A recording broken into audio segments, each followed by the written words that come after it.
आज भदौ 7 गते बिहीबार साताको अन्तिम कारोबार दिन। आजको शेयर बजारमा भने फेरि गिरावट आएको छ, भारी अङ्कको गिरावट छ। 31.5 अङ्कले घटेर नेप्से इन्डेक्स 2013 बिन्दु आसपासमा आइपुगेको छ।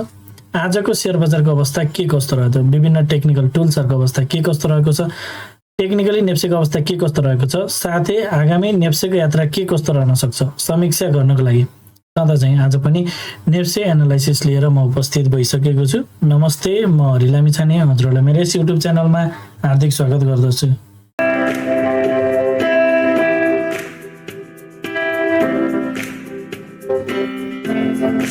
यस युट्युब च्यानल मार्फत मैले शेयर बजारसँग सम्बन्धित विभिन्न किसिमका भिडियोहरू लिएर आउने भएको हुनाले यदि हजुरहरूले अहिलेसम्म पनि मेरो च्यानल सब्स्क्राइब गर्नुभएको छैन भने कृपया च्यानल सब्स्क्राइब गरिदिनु होला र भिडियो पुरा हेर्नुभयो भने हजुरहरूले मैले भन्न खोजेको कुरा सबै सजिलोसँग बुझ्न सक्नुहुनेछ। शेयर बजार अत्यन्त जोखिमको क्षेत्र भएको हुनाले लगानीकर्ता स्वयंले गहन अध्ययन र अनुसन्धान गरेर मात्र आफ्नो कदमहरू चाल्नको लागि उचित हुन्छ। यो भिडियो नितान्त इन्फर्मेटिभ तथा एजुकेसनल पर्पजले तयार गरिएको हुँदा यस भिडियोको आधारमा आफ्नो ट्रेडिङ स्ट्र्याटेजी नबनाउनको लागि हार्दिक अनुरोध गर्दछु। हामी स्क्रिनमा नेप्सेको प्राइस चार्ट देख्न सक्छौँ। आज भने नेप्सेमा एउटा बेयरिश क्यान्डल बनेको छ, बेयरिश मरोबोजो टाइपको क्यान्डल बनेको देख्न सकिन्छ। र क्यान्डल नै हेर्छौँ भने अघि हिजोको क्यान्डल जुन एउटा बुलिस मरोबोजो टाइपकै क्यान्डल थियो, हिजोको क्यान्डललाई कम्प्लिटली इन्गल्फ गरेको छ आजको क्यान्डलले है। एउटा बेयरिश क्यान्डल बनेको छ र कारोबार रकम 1 अर्ब 55 करोडभन्दा बढीको छ। आज बजार चाहिँ तेज घटेको छ र कारोबार रकम 1.5 अर्बभन्दा केही बढेको छ। मार्केट पार्टिसिपेसन पछिल्लो समय कम नै छ, 2 अर्बभन्दा कमको भन्दा पनि 1.5 अर्बभन्दा पनि कमको कारोबार हुन थालेछ। बजारप्रति लगानीकर्ताहरूको त्यति धेरै सकारात्मक सेन्टिमेन्ट नरहेको, पोजिटिभ सेन्टिमेन्ट मार्केटमा खासै नरहेको बुझ्न सकिन्छ। लगानीकर्ताहरू अहिले अन्यलको अवस्थामा, पर्खर हेरेको अवस्थामा रहेको हामी बुझ्न सक्छौँ। अब आजको इन्ट्राडे चार्ट हेरौँ। आज बजार ओपन भएर लगतै सुरुवाती चरणमा नै बजार केही घटेर आएको थियो। 7 पोइन्ट बजार घटिसकेपछि फेरि बजार चाहिँ माथि पनि गएको थियो। हिजोको हाईभन्दा केही माथितिर नि बजार लाग्यो तर त्यो माथि टिक्न सकेन। त्यसपछि फेरि सेलरहरू ह्याप्पी भएको देख्न सकिन्छ र बजार चाहिँ एकरो घट्दो क्रममा छ। बिचबिचमा सानो केही माइनर स्विङहरू गएको छ र यसरी हामी हेर्छौँ भने 5 मिनट्स टाइम फ्रेममा बजारको ट्रेन्ड ओभरअलमा चाहिँ पोजिटिभ नै छ। यो लोभन्दा बजार माथितिरै छ र बजारले एउटा टप लगाएर चाहिँ अब तलतिर डाउन ट्रेन्डको च्यानल चाहिँ क्रिएट गरेको जस्तो देखेको छ। तर यो तल आएकोलाई चाहिँ हामी बजार करेक्सनमा गएको हुन सक्ने रूपमा पहिलो चरणमा चाहिँ लिन सक्छौँ र एउटा टप लगाइसकेपछि बजारले चाहिँ एउटा करेक्सन अथवा डाउन ट्रेन्डको च्यानल चाहिँ क्रिएट गरेको छ। मार्केट अन्डर करेक्सन अथवा डाउन ट्रेन्ड कन्टिन्युसन प्याटर्नमा 5 मिनट्स टाइम फ्रेममा हामी देख्न सक्छौँ।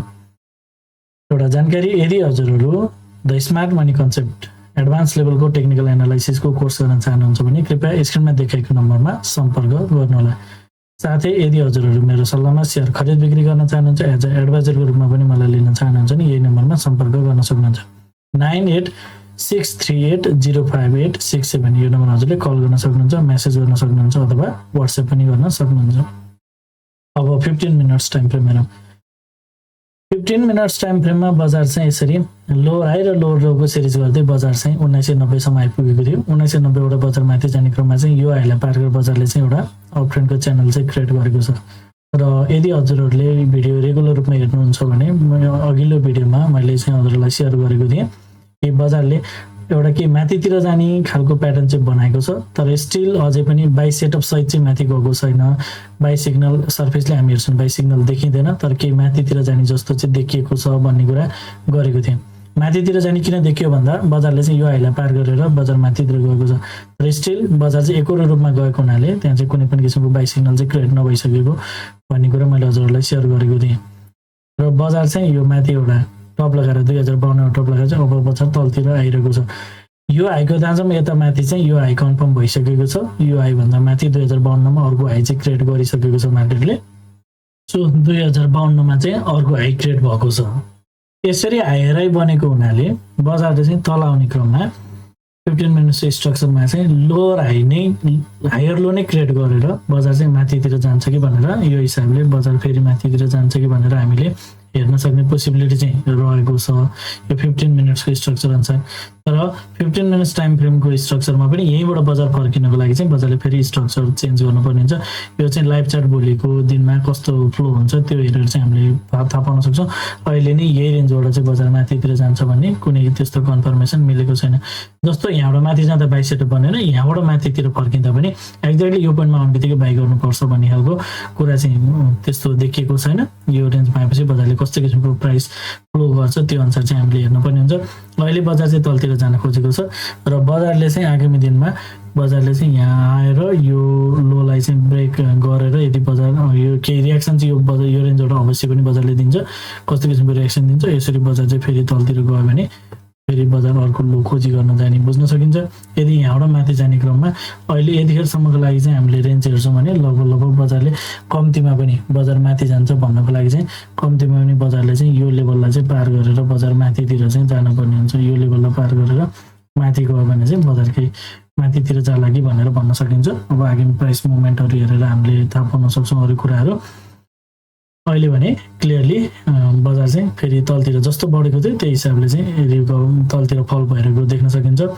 15 मिनट्समा still we are in up trend and hope for the market होइन के गर्न सकिन्छ भन्दा एउटा हायर लो क्रिएट गरेर फेरि माथितिर जाला कि भनेर हेर्न सकिन्छ।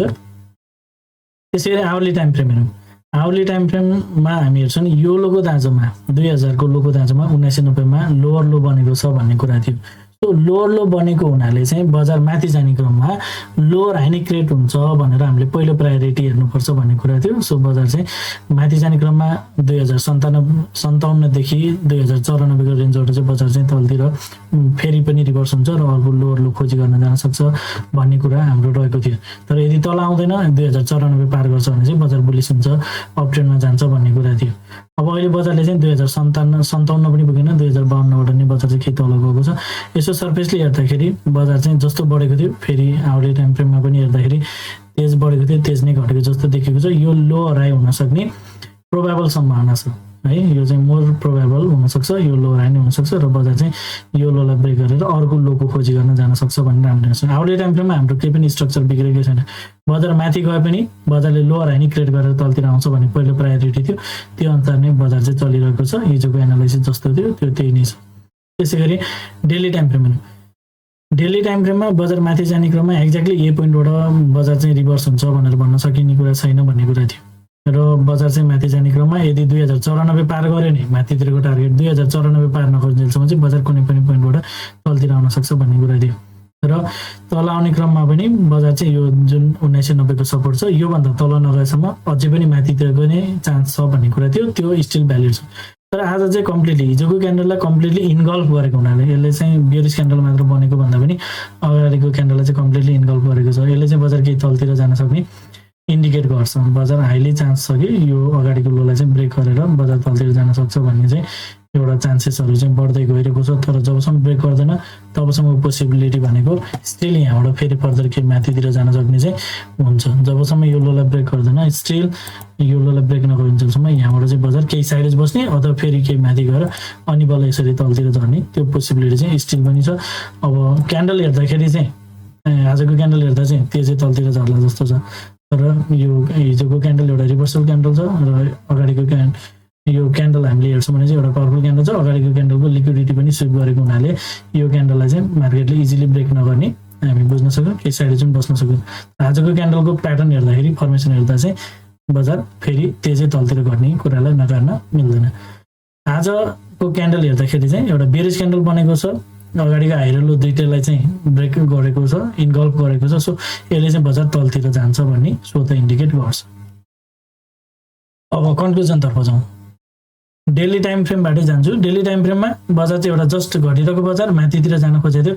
यो नै फेरि पनि यो स्विङको हाई हुन सक्ने पोसिबिलिटी देखिएको छ र बजार फेरि तेज तलतिर घट्न खोजेको जस्तो देखिन्छ।